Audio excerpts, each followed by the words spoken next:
Morning everyone, कैसे हैं आप सब। उम्मीद करता हूँ अच्छी होंगे।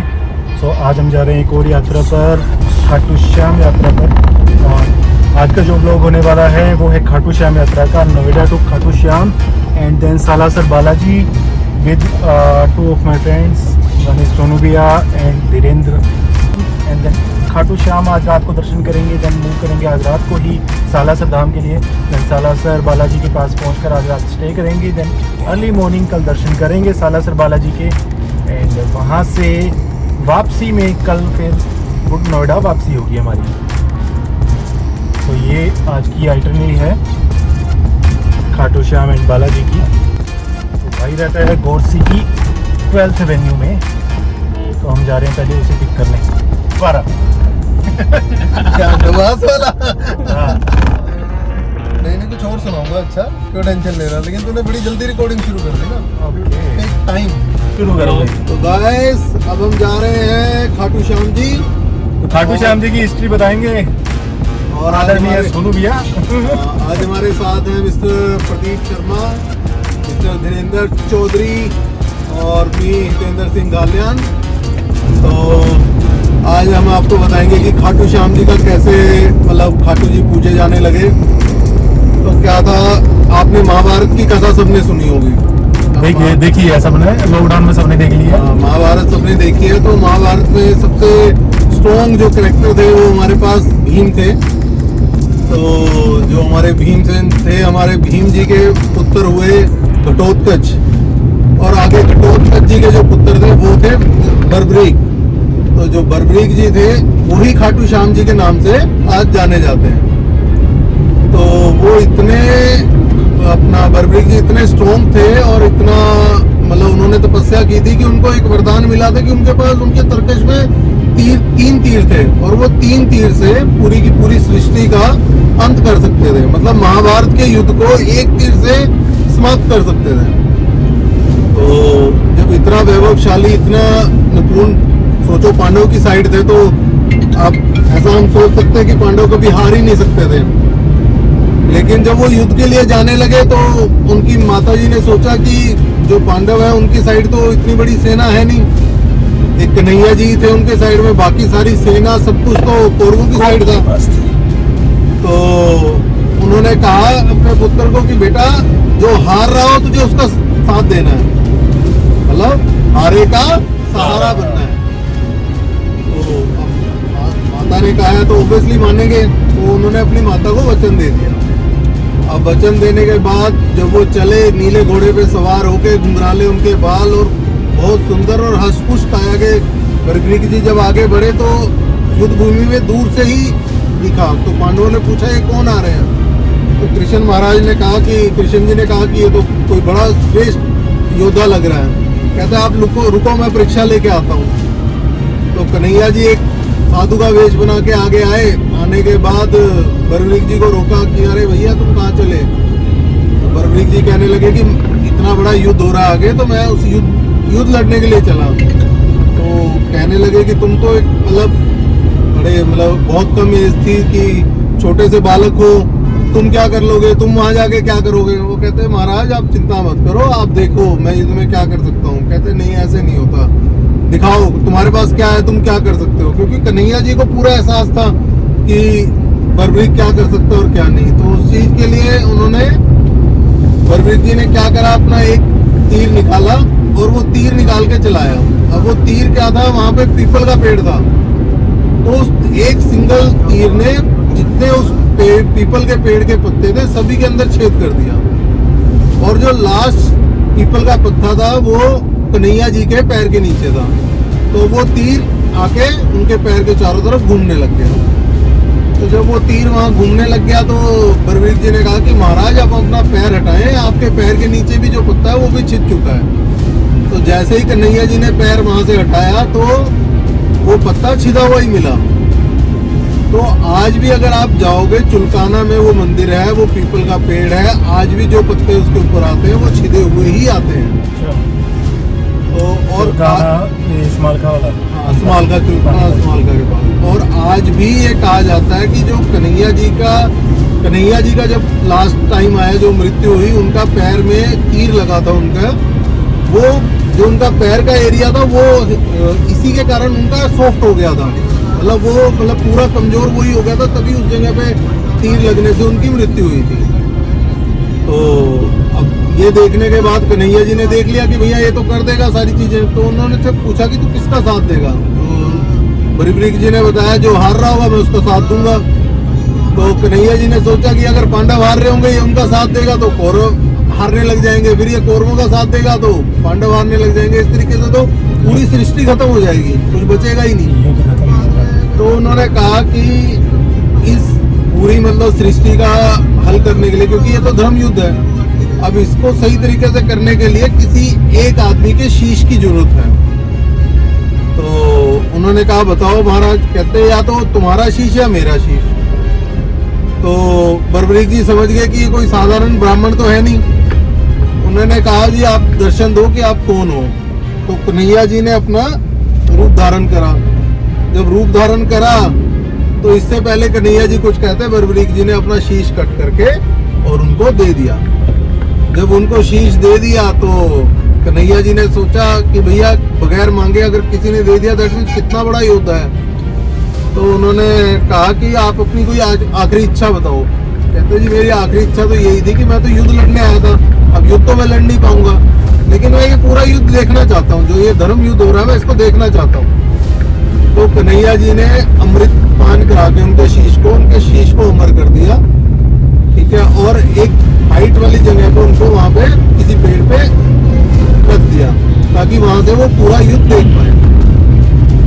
तो जब युद्ध समाप्त हुआ, जब खत्म हुआ, जब जीत के आ गए तो सब आ गए, तो कन्हैया जी थे वहाँ पे, सारे पांडव थे। तो भीम कहने लगे भाई मैंने अपने देखो मेरी गदा से मैंने सबको मार दिया, सबको हरा दिया।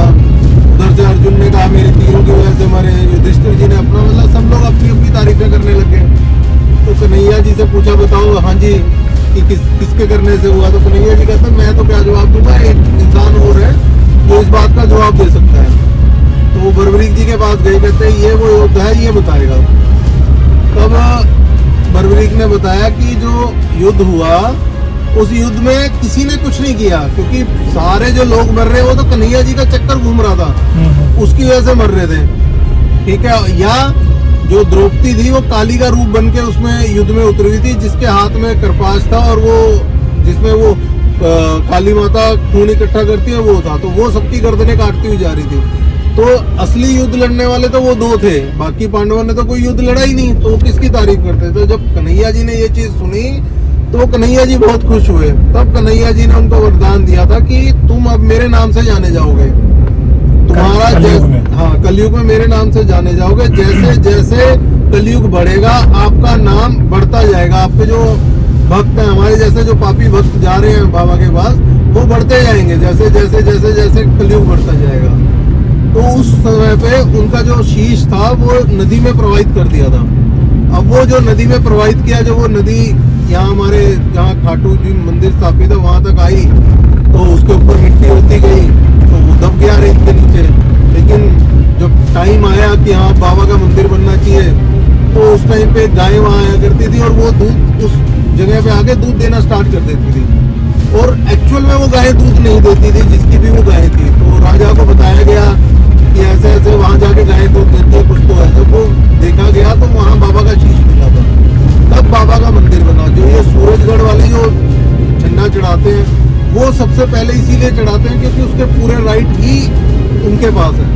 तो वो लोग जिस दिन चढ़ा के जाते हैं वो रोते हैं कि नेक्स्ट टाइम ये चीज जल्दी से जल्दी आए, हम बाबा को जल्दी से जल्दी मिले। तो ये जो कहानी है ये है बाबा खाटू श्याम जी की। तो बोलो हारे के सहारे की जय। यही है कि लास्ट 3-4 साल से आपने देखा हो खाटू श्याम की मान्यता कितनी बढ़ती जा रही है। और पहले लोगों को नहीं पता था, लेकिन अब 3-4 साल लास्ट जितना मैं ऑब्जर्व कर रहा हूँ कि 4-5 साल से लोग ज़्यादा जाने लगे हैं। और जैसे जैसे कलयुग बढ़ता जाएगा और ज़्यादा मान्यता बढ़ती जाएगी। और ये है भी, आप में से कोई भी जो भी देखे वो ये चीज सोचो, अगर कोई हार रहा है, किसी को लगता है मेरे पास कोई ऑप्शन नहीं है, जरूरी नहीं है आप बाबा के दरबार में जा रहे हो, आप अपने घर बैठ के भी याद करके बोल दोगे ना कि बाबा मेरे साथ ये चीज कर दो मैं आऊंगा, 110% आपका काम हो जाएगा। ये पक्की बात है, इसलिए बोलते हैं हारे का सहारा। हारे का पहले क्या होता था आपने देखा होगा कि ये अग्रवाल सभा वाले, वैश्य सभा वाले मोस्टली यही लोग जाते थे। बानिए कह सकते हैं कि वो मोस्टली जाते थे। उनकी गाड़ियों के पीछे आपने देखा होगा, चाहे वो पंजाब के, हरियाणा के, हिमाचल के, कहीं के भी हो। बट आज की डेट में सभी अवेयर हो गए हैं और वही है ना, जैसे कलयुग बढ़ता जा रहा है तो सभी लोग जाते हैं और बार बार जा रहे हैं। मेरा सेकंड टाइम है, भाई साहब हर मंथ जाते रहते हैं, इनका फर्स्ट टाइम है, तो उम्मीद करते हैं आप सब लोग भी जल्दी आएंगे। बोलो खाटू श्याम महाराज की जय। तो अभी एक स्टॉप लिया है हाईवे किंग पे, फ्रेश होंगे, देन उसके बाद निकलेंगे अगले स्टॉप पे। हाईवे किंग जो नेक्स्ट पड़ेगा निमराना से थोड़ा सा और आगे मिलेगा, उसके ऊपर करेंगे अपना लंच। और आज का एक अच्छा स्टॉप लेंगे, अराउंड 15 to 20 मिनट्स वहाँ पे रुकने को मिलेगा। देन उसके बाद सीधा जाएंगे खाटू श्याम जी। खाटू श्याम जी पहुँच जाएंगे अप्रोक्स हम 8-9 बजे के आसपास आज की डेट में। तो हमने ले लिया है स्टॉप हाईवे किंग पे, और ये शाहपुरा में पड़ते हैं दोनों हाईवे किंग, सड़क के आमने सामने। और ये चल रहा है फ़ोटोशूट इधर। ये कह रहे हैं लोकेशन बहुत बढ़िया है, ब्लर हो रहा है सिनेमैटिक व्यू के अंदर थोड़ा, मैं दिखाता हूँ आपको भी। ये चल रही है यहाँ पे इनकी डिस्कशन। तो हाईवे किंग से अभी हम निकलेंगे, देन अप्रोक्स 7-8 बजे के आसपास हम पहुँच जाएंगे। अभी लंच करते हैं, देखते हैं कैसा रहता है। फर्स्ट टाइम मैं ट्राई करने वाला हूँ इधर हाईवे किंग का खाना, होटल हाईवे किंग। अगर आप लोग रुके हैं तो आप लोग बताइए कैसा है यहाँ का फीडबैक, मैं भी आपको अपडेट करूँगा।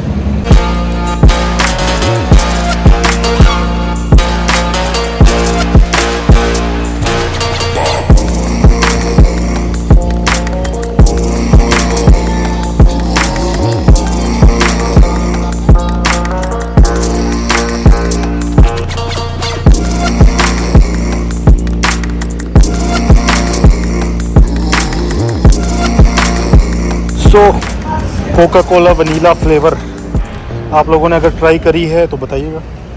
मैं फर्स्ट टाइम देख रहा हूँ कोका कोला वनीला फ्लेवर, ना कभी ऐड देखी, ये भाई साहब ने हमें दिलाई है। Thank you. तो हम चल पड़ते हैं अपने रास्ते पे दोबारा, सूरज छिपने वाला है।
रात के 8:30 बजे हम पहुंच गए हैं खाटू श्याम दरबार में।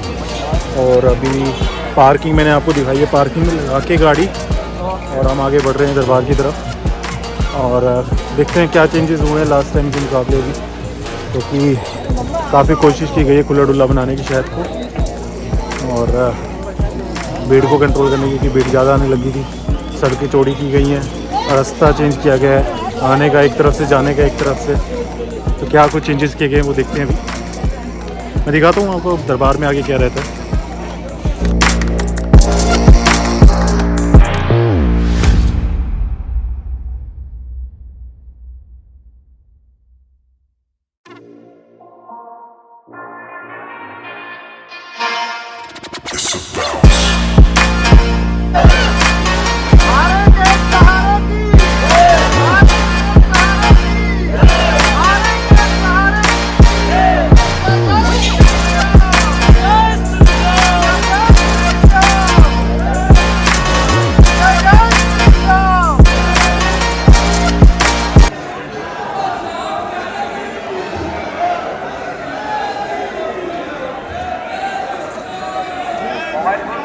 सो राउंड 2 करने वाले हैं अभी फ़िलहाल।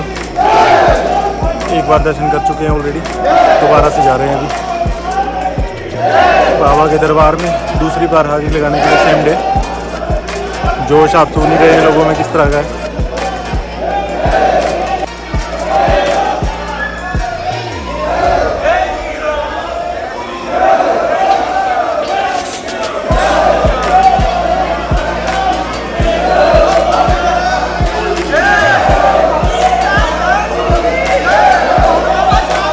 और दर्शन हम लोग कर चुके हैं, प्रसाद ले लिया, देन अभी निकल रहे हैं गाड़ी की तरफ।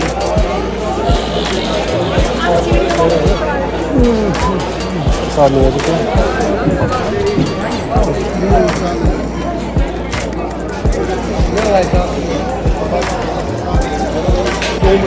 8:30 हम लोग पहुँचे थे यहाँ पे, अभी हो रहे हैं 9:30 और हम 2 बार दर्शन कर चुके हैं, प्रसाद ले चुके हैं। तो आप अंदाज़ा लगा सकते हैं कि फ्राइडे को आने का क्या बेनिफिट है। भीड़ कम मिलती है, खुले दर्शन होते हैं बाबा के। तो 2 बार दर्शन हमने किए हैं 1 घंटे के अंदर और अभी वापस जा रहे हैं। देन वहाँ से निकलेंगे सालासर बालाजी की तरफ और बालाजी पे रात को रुकेंगे और कल सुबह दर्शन करेंगे सुबह 6 बजे के आसपास। देन वहाँ से वापस निकलेंगे अपने नोएडा के लिए।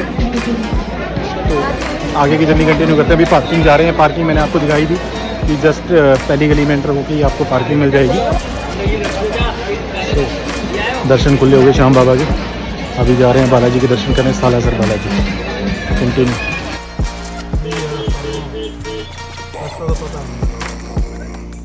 भीड़ा सा लग रहा है रास्ता, पता नहीं क्यों।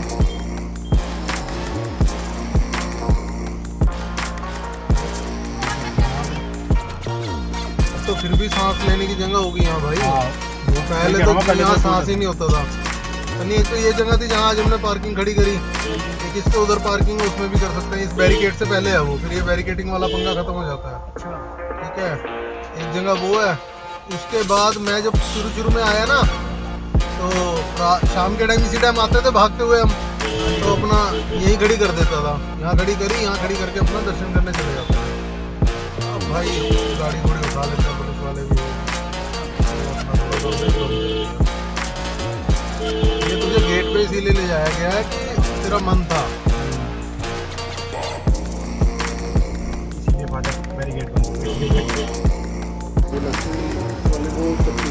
लहसुन वाली चटनी तभी तो वो मंगाई है।